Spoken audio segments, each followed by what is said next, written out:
Bonjour, monsieur Romanique Kwame. Bonjour, monsieur. Vous êtes footballeur international malien évoluant en poste de milieu gauche. J'ai joué latéral gauche avec Bielsa, c'est lui qui m'a mis là-bas. Sinon, le poste, c'est milieu gauche. Alors, actuellement, vous êtes à l'Estade 3, en deuxième division française. Ouais. Et sous forme de prêt. Ouais. Avec Lille. Voilà, avec Lille. Ouais. Alors, est-ce que vous pouvez nous parler comment ça s'est passé?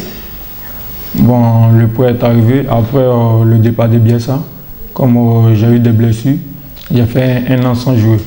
Donc, du coup, après, quand je suis venu, il y avait le coach Gatche qui était là. Et comme il y avait déjà l'effectif, c'était difficile de moi de rentrer dedans parce qu'il fallait le maintien. Et on s'est maintenu.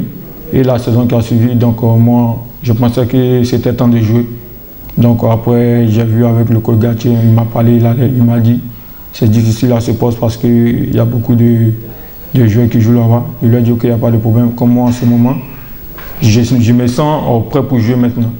Donc c'est là le prêt est arrivé. D'abord c'était au Paris FC que j'ai été prêté pour la première fois. Grâce à Dieu ça s'est bien passé. Après je suis allé en Belgique, j'ai fait 6 mois et après je suis venu à l'Estade de 3. Vous avez été un peu perturbé par des blessures. Alors expliquez-nous comment ça s'est passé. Est-ce qu'aujourd'hui vous vous sentez mieux pour repartir de plus belle encore? Bien sûr, je me sens mieux parce que les blessures c'est pas évident parce que c'est comme un gène. Je me suis fait opérer des 2 épaules, c'était difficile. Mais aujourd'hui, je me sens mieux parce que je pense que je suis prêt à aller dans certains contacts parce que mes épaules m'empêchaient de faire certains trucs. Aujourd'hui, concrètement, quel est votre objectif avec votre équipe Stade 3? Parce que c'est un tremplin pour vous pour rebondir encore. Oui, bien sûr, l'objectif actuellement avec le club, c'est d'envoyer le club en première division.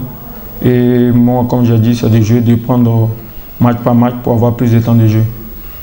Alors, comme vous l'avez si bien dit au début de l'interview, vous avez été prêté par Lille. Est-ce que vous gardez des ambitions quelque part dans votre tête pour revenir à Lille ou bien vous compteriez continuer ailleurs? Bien sûr, je garde toujours des ambitions, c'est de revenir à Lille parce que l'objectif c'était de montrer le potentiel que je vaux. Et malheureusement, ça ne s'est pas passé, mais je ne baisse pas les bras, je sais que si j'ai un retour là-bas, je ferai de bonnes choses. Vous avez plusieurs sélections avec l'équipe nationale du Mali, c'est-à-dire vous avez commencé avec l'équipe nationale locale et vous avez aussi joué avec l'équipe nationale du Mali. Alors, aujourd'hui, quel est votre projet avec les Aigles du Mali? Le projet, au jour d'aujourd'hui, c'est comme il y a les préparatifs pour la CAN, donc c'est de faire tout pour être sélectionné et pour qualifier d'abord le Mali pour aller en CAN et pourquoi ne pas espérer remporter la CAN en 2022.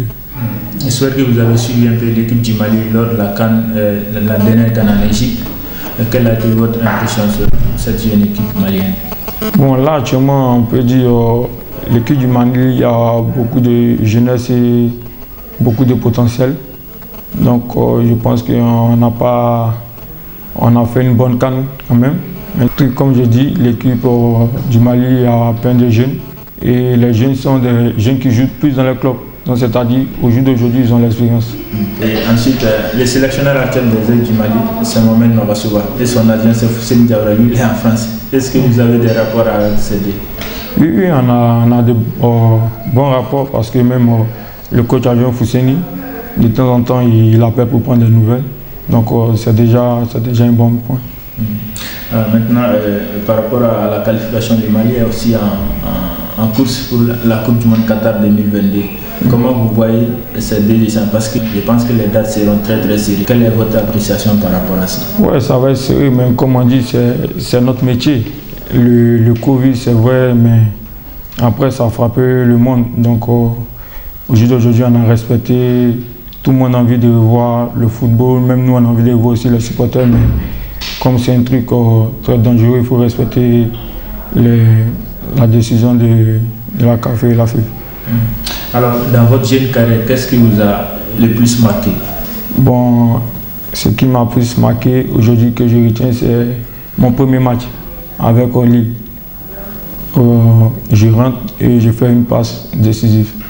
Parce que c'était ma première fois de jouer au stade de Pierre Mauroy de Lille. Aujourd'hui, est-ce que vous avez d'autres ambitions d'aller dans d'autres clubs européens comme les grandes écuries? Bien sûr, bien sûr. J'ai d'autres ambitions, comme on dit, c'est de voir plus loin.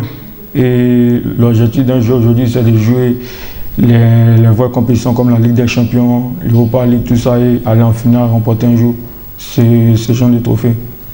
Comme le Mali n'a jamais remporté aussi une CAN, le Mali ne s'est jamais qualifié pour une Coupe du Monde aussi. Est-ce que vous pensez qu'actuellement, avec l'équipe que le Mali dispose, on peut franchir ce cap? Bien sûr, comme je vous ai dit, actuellement, il y a beaucoup de potentiel en équipe nationale du Mali. Et le football, c'est d'y croire. Il faut toujours croire à ce que tu fais. Donc, je pense que la qualification pour la Coupe du Monde, c'est possible. Et remporter aussi la CAN, c'est possible. Tout est possible dans le football. Parce qu'on voit souvent l'expérience aussi peut jouer dans ces différentes compétitions. Bien sûr que l'expérience peut jouer, mais comme je vous dis, au jour d'aujourd'hui, quand tu prends l'équipe du Mali, tout le monde joue en club. Donc je pense que si tu joues en club, tu auras plus d'expérience et tu apporteras ton expérience aussi quand tu viendras en sélection. Est-ce qu'il y a un joueur au monde qui vous inspire dans le foot? Ça peut être qui? Yaya Touré. Yaya Touré. Pourquoi? Parce que c'est quelqu'un, il m'inspire parce qu'il a la vision de jeu, la qualité des passes, même dans les dribbles, c'est quelqu'un de complet au fait. Je sais que vous avez commencé avec Yves Bissouma aussi, qui pense à un ami. Est-ce que vous êtes toujours en contact? Bien sûr, on est toujours en contact. Yves Bissouma, aujourd'hui, c'est comme un frère pour moi. On est toujours en contact, on s'appelle de temps en temps, on prend des nouvelles. Est-ce que vous avez un mot pour vos formateurs qui ont vraiment dirigé vos pas à âge? Est-ce que vous vous rappelez de ces... Bien sûr, je me rappelle. D'abord en Côte d'Ivoire et après, ensuite, venu au Mali ici. Bien sûr, je me rappelle, en Côte d'Ivoire, avec le coach Tyson du FC Majestic. Et après, nous sommes venus à l'académie Jean-Marc Guillou. On avait le coach Chaton qui nous encadrait. Après, on a eu coach Barito, on a eu coach Christophe. Est-ce qu'aujourd'hui, la manière dont vous êtes sorti de l'académie JMV, vous pensez qu'il y a d'autres talents qui peuvent suivre vos pas? Bien sûr, au jour d'aujourd'hui, le monde, il y a plein de jeunes talentueux. Et nous, on vient, on part. Après, derrière nous aussi, il y aura des gens, c'est ainsi de suite, c'est génération en génération. Alors, quel est votre mot pour clôturer notre interview? Ouais, ça fait plaisir de parler souvent de certaines choses, de comment dire le métier. C'est important de dire des trucs aussi pour ceux qui nous regardent et pour ceux qui ont envie d'aller de là-haut. Donc c'est de les encourager, de se battre. Rien n'est facile, mais avec le travail, on arrive toujours. Selon vous, il est bien d'envoyer l'enfant à l'école de foot à partir de quel âge? Bon, à partir de l'âge de 11 à 12. 11 à 12 ans. Dépasser ça, est-ce que ça va être difficile pour l'enfant de... Non, ça dépend. Tu peux dépasser cet âge et arriver au sommet. Au moins, si tu arrives là, je pense que tu auras le temps de suivre ta formation, mais si tu arrives plus âgé, le temps sera plus court. Et après, tu peux avoir la chance aussi. Merci beaucoup, monsieur Dominique. Merci beaucoup. Ouais, merci. Bonne chance pour merci. Merci beaucoup.